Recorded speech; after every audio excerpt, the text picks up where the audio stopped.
Yo, welcome to my channel. It's MMA Elite, where we get the sports books beat. And today we are talking about my picks and predictions for UFC 305. But before I go ahead and get into it, bruh, make sure y'all leave a like, comment your opinions if you have any different opinions, and go ahead and subscribe for me, man. And also, if you haven't already, join the Discord, man. We're always in there talking, trying to figure out who's going to win, who's not going to win, giving our opinions, exchanging opinions. Yeah, great place to be. 130 members, keep growing every day. Go ahead and join that. But we're just going to go ahead and jump right into it, man. We got a pretty good stat card, UFC 305. I rated it at like a 7 out of 10, or 7.5. It's not too bad. But we're just going to start off with the first fight right here. Steward Nicoll versus Jesus Aguilar. Steward Nicoll is a guy who likes to grab your back. He likes to get on top of you, likes to shoot for those takedowns. And Aguilar is not too good at defending takedowns. If you saw Aguilar's last fight, he got taken down 4 times. But he is pretty good at scrambling, getting out of those positions. And also his ground and pound is not too bad either. And then we got Steward Nicoll, like I said, man, he tries to get your back. He's got 4 TKOs in a row, all pretty much by ground and pound. He gets on your back and he tries to do, he tries to just keep hitting you until the ref calls it, pretty much. Originally, I did have Jesus Aguilar. He's not terrible. He's knocked out Shan Ross, but who hasn't knocked him out? He got a split decision win over Mendonca. But I'm going to go with Steward Nicoll. Reason why is I just feel like once he has your back, it's kind of hard to get him off you. And maybe the better striker is Jesus Aguilar, I'd say. But Nicoll, as making his debut, I can see him getting the takedowns on Aguilar and possibly getting a ground pound. Actually, I can see the fight going a distance just because it is a UFC level type of fight. But yeah, I do see Steward Nicoll getting his back and then maybe getting the win that way. Moving on, we got Ricky Glenn versus Kenan, man. Both these guys, I feel like this is a pretty even fight, pretty matchup. Ricky Glenn, honestly, never been too big of a fan of his, never been too impressed. He doesn't have too much to offer. He does have some knockouts on his record. But Kenan, he looked really good in the Rolando fight. And I do believe he's the better striker. And he honestly has fought some pretty tough opponents. I'm just going to lean towards Kenan here, man. As you can see, Ricky Glenn has been knocked out twice in his past 2 fights. This is not a super confident pick, but I do feel like Kenan, he's real passive with his striking, and I do believe he can time those strikes and possibly get a knockout. He has been finished. Actually, yeah, he's been knocked out twice. And those are both recent. So yeah, I think Kenan can either get. Actually, I see more of a decision win than a knockout, but Kenan is my pick for that one. Moving on, Nolan.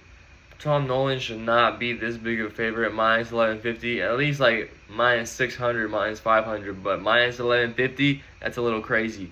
Alex Reyes, they're kind of feeding him an easy fight. Alex Reyes has been knocked out. He's 37, man. He's not really UFC material. Nolan should be able to knock this dude out, no problem. Honestly, Nolan by KO. If you are gonna put him in your parlay, Nolan by KO. I feel like that's the way to do it. Look at this, 9, almost 10 strikes landed per minute. Nolan, man, that's crazy. Young blood versus old blood, and Nolan got it. I will be adding Nolan by KO in my parlays. Next, moving on, we don't do girl fights around here. Jenkings versus Herbert Burns, man. I was rewatching some of Herbert Burns' fights, man. He just sucks, dude. Jenkings is a little stiff when he does fight. He's a little heavy-footed, but he has great kicks. He's broken like multiple opponents' legs or fractured them. That's what I've heard. And when he gets hit, he clinches. And he's also very good in the clinch. So Jenkings is an easy pick here. Burns, he does have great jiu-jitsu, but one thing when things don't go his way, he just kind of gives up.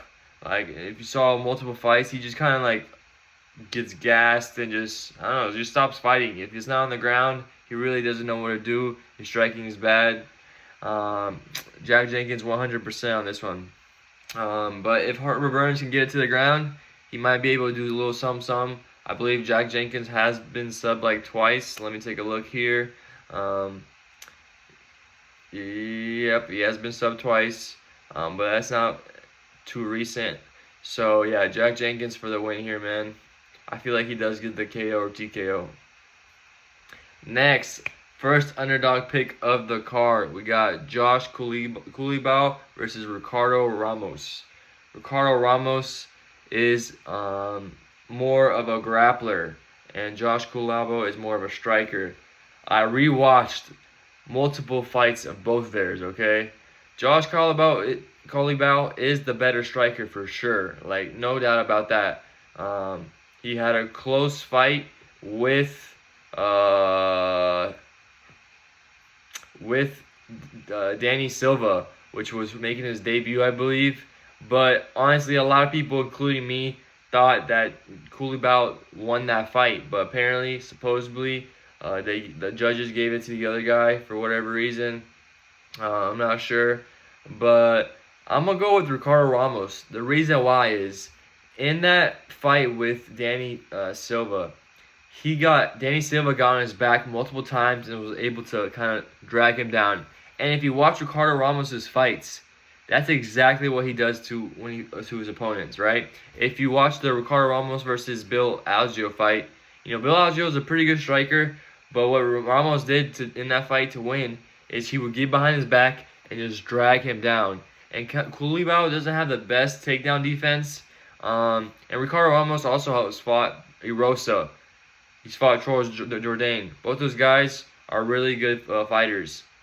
And he just had tougher opponents than Cubilao, in my opinion. Well, besides Leon Murphy, which he did lose. But he didn't look terrible in that fight, to be honest with you. I like Ricardo Ramos as the underdog right here. I can see him winning with those takedowns and possibly get a sub. So, yeah, Ramos is my pick for this fight.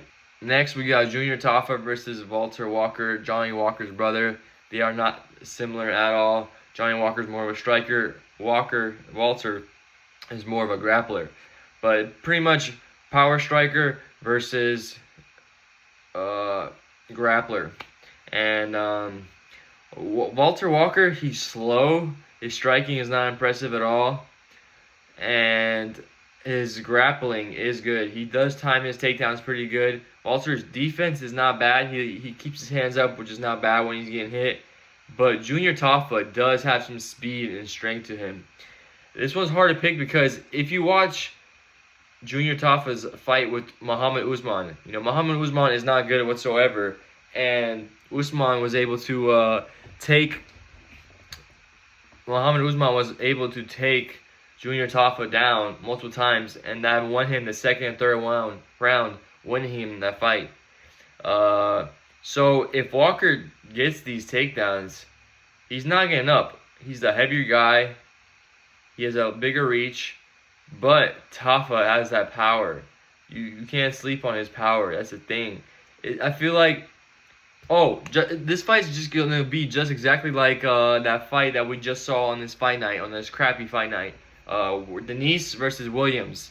Williams decides to strike or shoot takedowns on the last round. If he did it the whole fight, he would have won. But he tried to strike with a striker, right? And I doubt Walker is going to try to do that. I believe he's going to try to take him down. Hopefully. He doesn't do what Williams did and just, try to strike with him. But I believe he won't. I got Walker, man. He landed 4 of the 5 takedowns he attempted in his last fight with Brzezinski. So I do see Valter doing the same thing and just sitting on Tafa. Walker's my pick. Ooh, we got a certified banger right here, man. We got Jingalang versus Carlos Prates. Prates, beautiful striker, man. He's been impressing me. He fights out of Fighting Nerds, one of the best teams right now, versus Jingalang, who's been at this for a long time, man. He's 36. He's still good. He's never been knocked out. He's never been finished. But I feel like this fight will be the one. Prates is really good at timing his shots. That beautiful knee that he landed on Charles Radke, that was beautiful. He's done that apparently in his amateurs as well, or his earlier professional fights. That's something he's been doing for a while. But yeah, Prates is my pick, man. He also has that 7-inch reach advantage. This is going to be a good fight. I'd be surprised if this fight goes the distance. I can see somebody getting knocked out, and I think it's going to be Jingalang. Yeah, like I said, Jingalang, yeah, he is tough. He's fought great people, but he's lost the unanimous decision to Neil Magny. He's lost to Chimaev. Everyone saw that one, and he lost to Daniel Rodriguez. That fight was close, but come on, you should have been able to knock out Rodriguez. Ooh, we got another heavyweight fight. We got Tuivasa versus Jairzinho Rozenstruik. And I'm going to have to go with Rozenstruik. Reason why? Tuivasa's on a losing streak. Even though he is fighting the best people in the division, the top 5, they've been giving him Sergey Pavlovich, I believe Tom Aspinall. One thing that does impress me with Ty, he was able to knock out Derek Lewis. Derek Lewis has the most knockouts in UFC heavyweight history. I don't know if it's in the whole UFC, but yeah,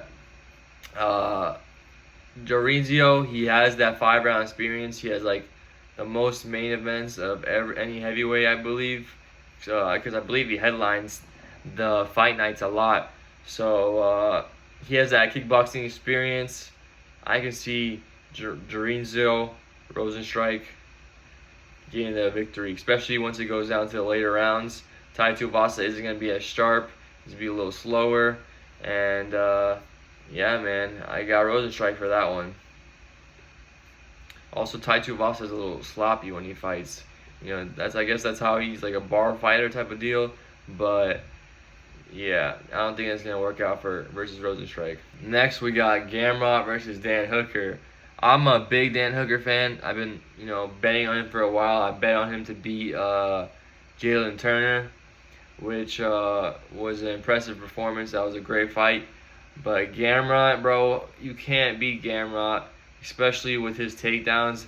Dan Hooker does have like 80% takedown defense, but Gamrot, his striking's not bad. He's beat crazy dudes. He beat Arman. He out-wrestled Arman.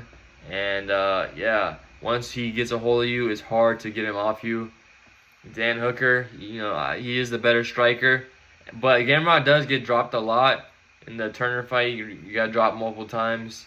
But it's just his grappling is too good. There's not much you can do about that. And Gamrot is going to be my pick. If we're moving on, Steve Erceg versus Kara France. This is going to be a banger, man. It's obvious why Erceg is the favorite. After his fight with Pantoja, it was super impressive. Like, I did not think Erceg was going to do that good. He surprised the hell out of me. And Kai France is good. He's a very good striker. But Steve Erceg proved that his striking is superior. His grappling, his jiu-jitsu was actually really good. He's great at scrambling. Yeah, Erceg should be a lock for this card, honestly. Some of my locks, let me just go ahead and talk about them. Erceg, Gamrot, and Prates. I really like those 3 fighters. I parlayed them myself. And I can see all those fighters winning and getting the victory. So yeah, Erceg is my pick. Next for the main event, man, we got Du Plessis versus Adesanya. African versus African. So a lot of people I see are going with Du Plessis, even though Adesanya is the favorite. I feel like a lot of the YouTubers are going with Du Plessis. But I'm riding with my boy Izzy, you feel me? Izzy's looking stronger. He's ready for that redemption. That Strickland fight, I'm not counting that because that's just a style versus style fight, and that's why Izzy wasn't able to do anything. Strickland's defense is too good. But Du Plessis, he lunges at you, right? Izzy's gonna be able to counter punch his shots easily. I think he's gonna be a lot stronger. His takedown defense is great. So there's not gonna be much Du Plessis can do.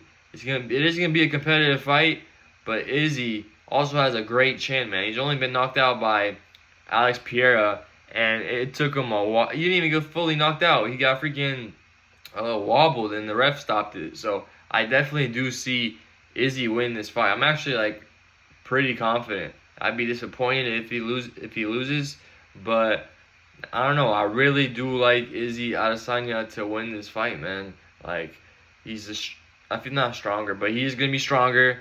He's gonna have that reach advantage. He's better at counter striking. Good takedown defense. I mean, like, what more could you want? Du Plessis is gonna pressure him for sure, but that's how you get countered. And bro, it would be great to see Izzy freaking get the bell again.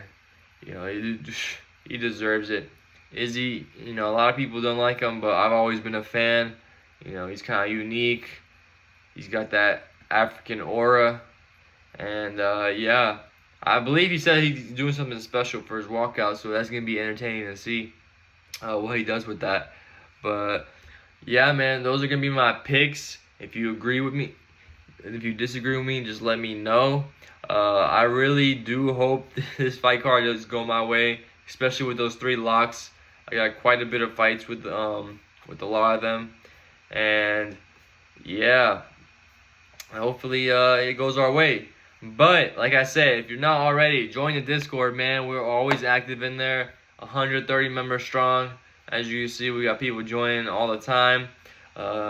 Don't miss out, 100% free. Also, leave a like, comment if you have any different opinions, and go ahead and subscribe for me. That's gonna be it. Peace.